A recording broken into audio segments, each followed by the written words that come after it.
بسم اللہ الرحمن الرحیم۔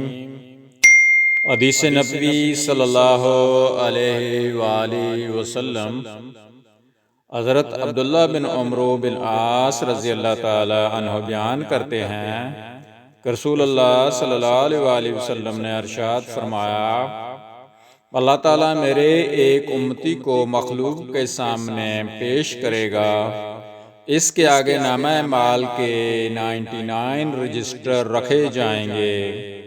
نبی پاک صلی اللہ علیہ وآلہ وسلم نے ہاتھ کے اشارے سے سمجھاتے ہوئے فرمایا، ہر رجسٹر اتنا بڑا ہوگا۔ پھر فرمایا، کیا تجھے ان میں سے کسی چیز کا انکار ہے؟ کیا میرے کرامن کاتبین نے تجھ پر ظلم تو نہیں کیا؟ وہ جواب دے گا، اے میرے رب نہیں۔ اللہ فرمائے گا، کیا ان سے متعلق تیرے پاس کوئی عذر ہے؟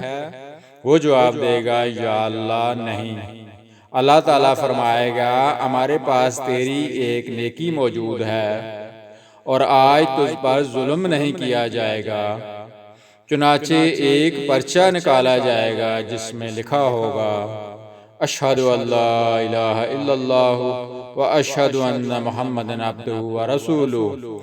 وہ کہے گا، یا اللہ، اتنے بھاری رجسٹروں کے مقابلے میں اس پرچے کی کیا حیثیت ہے؟ اللہ تعالیٰ فرمائے گا، آج تجھ پر ظلم نہیں ہوگا۔ نبی اکرم صلی اللہ علیہ وآلہ وسلم نے فرمایا، پھر یہ سارے رجسٹر میزان کے ایک پلڑے میں اور ایک پرچہ دوسرے پلڑے میں رکھا جائے گا تو سارے رجسٹر ہلکے ہوں گے اور وہ ایک پرچہ بھاری ہوگا، کیونکہ اللہ کے نام کے مقابلے میں کوئی چیز بھاری نہیں ہو سکتی۔ راوی مستدرک علیہ کا حاکم، حدیث نمبر 09۔